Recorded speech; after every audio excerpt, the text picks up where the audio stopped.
S, ಈ ಬಗ್ಗೆ ಇನ್ನಷ್ಟು ಡೀಟೇಲ್ಸ್ ಹಂಚ್ಕೊಳ್ತಾರೆ ನಮ್ಮ ಪ್ರತಿನಿಧಿ ಭರತ್ರಾಜ್. ಪ್ರಮಾಣ ಪತ್ರ ನಾನು ನೋಡ್ತಾ ಇದ್ದೀನಿ, ಇದರಲ್ಲಿ 1995 ಶಾಲೆ ಬಿಟ್ಟ ದಿನಾಂಕ ಅಂತಿದೆ. ಈತ ಹೇಳಿದ್ದು 1994ರಿಂದ 2014ರವರೆಗೆ ನಾನು ಧರ್ಮಸ್ಥಳದಲ್ಲಿ ಇದ್ದೆ ಅಂತ. ಪ್ರಮಾಣ ಪತ್ರ ಉಳಿದಂತೆ ಈಗ ಬರ್ತಾ ಇರೋ ಅಪ್ಡೇಟ್ಸ್ ಏನು?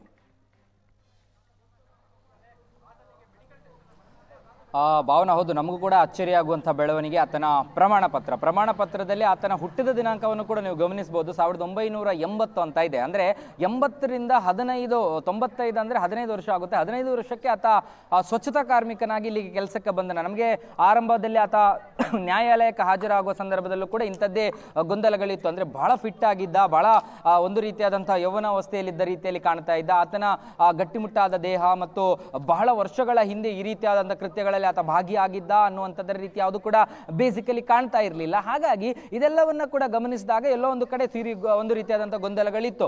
ಆದರೆ ಆತನ ಗೆಳೆಯ ರಾಜು ಆತ ಹೇಳ್ತಾನೆ, ಆತನ ಮಾಹಿತಿಯಲ್ಲಿ ಬಹಳ ಕ್ಲಿಯರ್ ಆಗಿ ಹೇಳ್ತಾನೆ, 8 ವರ್ಷ ಆತನ ಜೊತೆಗೆ ನಾನಿದ್ದೆ ಅನ್ನುವಂಥದ್ದು. ಈತನ ಲೆಕ್ಕಾಚಾರದ ಪ್ರಕಾರ 19 ವರ್ಷ. ನೆನಪಿಡಬೇಕು ನಾವು, ಆದ ಬಹುಶಃ 8 ವರ್ಷ ಇದ್ದಿರಬಹುದು. 19 ವರ್ಷಗಳ ಕಾಲ ಧರ್ಮಸ್ಥಳದಲ್ಲಿ ಇದ್ದಿದ್ನಾ ಇಲ್ವಾ ಅನ್ನುವಂಥದ್ರ ಬಗ್ಗೆ ಮಾಹಿತಿಗಳಿಲ್ಲ. ಆದರೆ 8 ವರ್ಷಗಳ ಕಾಲ ಇದ್ದಿರಬಹುದು. ಅದಕ್ಕಂದ್ರೆ ಇದು ರಾಜು ಕೊಟ್ಟ ಸ್ಟೇಟ್ಮೆಂಟ್ಗಳ ಆಧಾರದಲ್ಲಿ. ಹಾಗಾಗಿ ರಾಜು ಕೂಡ ಹೇಳ್ತಾ ಇದ್ದ, ಆತ ಮೃತದೇಹಗಳನ್ನು ಹೂತ ಬಗ್ಗೆ ನನಗೆ ಕೂಡ ಮಾಹಿತಿಗಳಲ್ಲಿ, ಅಂದ್ರೆ ನಾನು ಹೂತಿಟ್ಟದ್ದಂತ ಹೌದು, ಆದರೆ ಆತರ ಅಣ್ಣ ತಮ್ಮಂದ್ರೆಲ್ಲ ತುಂಬಾ ಜನ ಇದ್ರು, ಬೇರೆ ಬೇರೆ ರೀತಿಯಾದಂಥ ಮಾಹಿತಿಗಳನ್ನು ಕೊಡ್ತಾನೆ. ಈಗ 80ನೇ ಇಸ್ವಿ ಆತನ ಇದು 95ಕ್ಕೆ ಆತ ಶಾಲೆ ಬಿಟ್ಟ ಅನ್ನುವಂಥದ್ದನ್ನೆಲ್ಲವನ್ನು ಕೂಡ ಗಮನಿಸ್ತಾ ಹೋದ್ರೆ ಎಲ್ಲೋ ಒಂದು ಕಡೆ ಇದು ಬಹಳ ಮಿಸ್ ಹೊಡಿತಾ ಇದೆ ಈ ಪ್ರಕರಣ.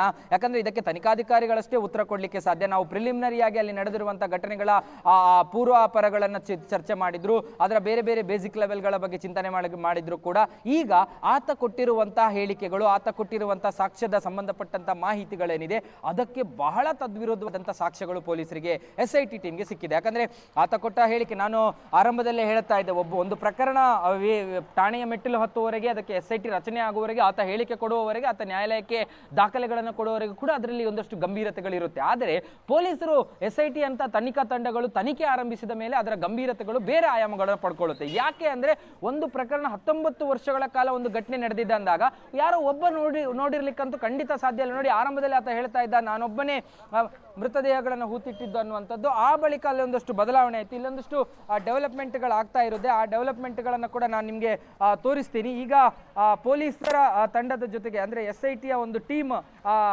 ಹೋಗ್ತಾ ಇರುವಂತದ್ದನ್ನ ನೀವು ದೃಶ್ಯಗಳಲ್ಲಿ ಗಮನಿಸಬಹುದು. SITಯ ತಂಡ ಇದೆ, ಅದ್ರ ಜೊತೆಗೆ ಆತನನ್ನ ಕೂಡ, ಅಂದ್ರೆ ಆ ಮಾಸ್ಕ್ ಮ್ಯಾನ್ ಅನ್ನ ಈಗ ಕರ್ಕೊಂಡು ಹೋಗ್ತಾ ಇರುವಂತದ್ದನ್ನ ನೋಡಬಹುದು. ಪೊಲೀಸರು ರೈಟ್ ವೀಕ್ಷಕರೇ, SIT ಕಚೇರಿಯಿಂದ ಮಾಸ್ಕ್ ಮ್ಯಾನ್ ಅನ್ನ, ಅನಾಮಿಕ ದೂರುದಾರನನ್ನ ಕರ್ಕೊಂಡು ಹೋಗ್ತಾ ಇರೋ ದೃಶ್ಯ ನೀವು ನೋಡ್ತಾ ಇದ್ದೀರಾ ವೀಕ್ಷಕರೇ. ಅನಾಮಿಕ ದೂರುದಾರನ ಪ್ರಮಾಣ ಪತ್ರ ಕೆಲವೇ ಕ್ಷಣಗಳಲ್ಲಿ ನೀವು ನೋಡಿದ್ರಿ. ಇದೇ ದೂರುದಾರ 100 ಶವಗಳನ್ನ ನಾನು ಹೂತಿದ್ದೀನಿ ಅಂತ ಕಥೆಗಳನ್ನ ಬಿಡಿ ಬಿಡಿಯಾಗಿ ಹೇಳಿದ್ದ. ಈಗ ಯಾವಾಗ ವೈರುಧ್ಯಗಳು ಕಂಡು ಬಂದುವೋ, ಈತನ ಹೇಳಿಕೆಗೂ ಸಾಕ್ಷ್ಯಕ್ಕೂ ವೈರುಧ್ಯಗಳು ಕಂಡು ಬಂದುವೋ, ಆಗ ಪೊಲೀಸರು ಈತನನ್ನ ವಿಟ್ನೆಸ್ ಪ್ರೊಟೆಕ್ಷನ್ ಆಕ್ಟ್ 2018ರಿಂದ ಹೊರಗೆ ತಂದು ಬಂಧಿಸಿದ್ದಾರೆ.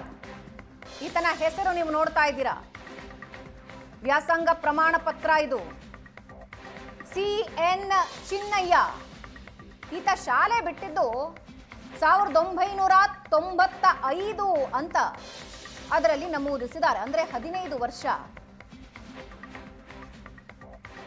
15ನೇ ವರ್ಷಕ್ಕೆ ಈತ ಧರ್ಮಸ್ಥಳಕ್ಕೆ ಹೋದ ಅಂತ ಹೇಳೋಣ.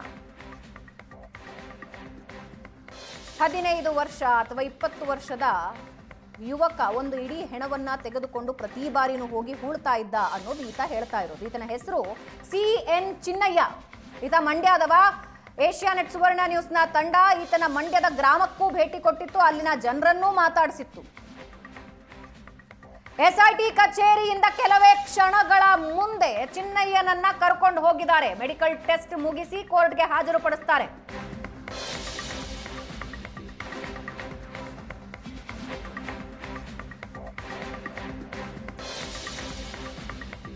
ಒಂದು ರೊಟೀನ್ ಮೆಡಿಕಲ್ ಚೆಕಪ್ ಆಗತ್ತೆ.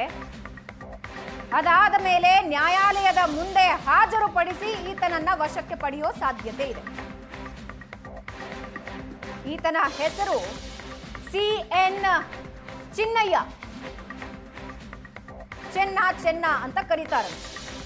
SIT ಕಚೇರಿಯಿಂದ ಈಗಾಗಲೇ ಚಿನ್ನಯ್ಯನನ್ನ ಕರ್ಕೊಂಡು SIT ತಂಡ ಹೊರಟಿದೆ. ಒಂದು ಮೆಡಿಕಲ್ ಚೆಕಪ್ ಆಗುತ್ತೆ. ಮೆಡಿಕಲ್ ಚೆಕಪ್ ಆದ್ಮೇಲೆ ನ್ಯಾಯಾಲಯದ ಮುಂದೆ ಹಾಜರುಪಡಿಸ್ತಾರೆ. ಇದಕ್ಕೂ ಮುಂಚೆ ನಿನ್ನೆ ಇಡೀ ದಿನ ಪ್ರಶ್ನೋತ್ತರಗಳಾದವು. ಬೆಳಗ್ಗೆಯಿಂದಲೇ ಇನ್ವೆಸ್ಟಿಗೇಷನ್ ಮಾಡಿದ್ರು, ವಿಚಾರಣೆ ನಡೆಸಿದ್ರು. ಬುರುಡೆ ಮ್ಯಾನ್ ಹೆಸರು CN ಚಿನ್ನಯ್ಯ.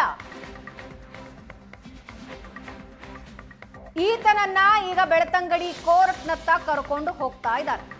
ಇಷ್ಟು ದಿನ ಈತನ ಗುರುತು, ಈತನ ಹೆಸರು ಎಲ್ಲವನ್ನು ಗೌಪ್ಯವಾಗಿ ಇಡಲಾಗಿತ್ತು. ಯಾಕಂದ್ರೆ ವಿಟ್ನೆಸ್ ಪ್ರೊಟೆಕ್ಷನ್ ಆಕ್ಟ್ ಅಂಡರ್ನಲ್ಲಿ ಈತ ರಕ್ಷಣೆ ಪಡ್ಕೊಂಡಿದ್ದ. ಹಾಗಾಗಿ ಈತನ ಹೆಸರು ಯಾರು ಡಿಸ್ಕ್ಲೋಸ್ ಮಾಡೋ ಹಾಗಿಲ್ಲ, ಈತನ ಫೋಟೋ ಯಾರು ಡಿಸ್ಕ್ಲೋಸ್ ಮಾಡೋ ಹಾಗಿಲ್ಲ.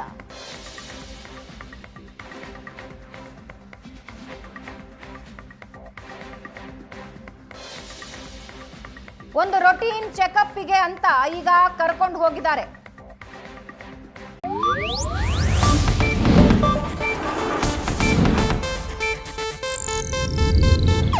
ಇದು ಏಷ್ಯಾನೆಟ್ ನ್ಯೂಸ್ ನೆಟ್ವರ್ಕ್ ಪ್ರಸ್ತುತಿ.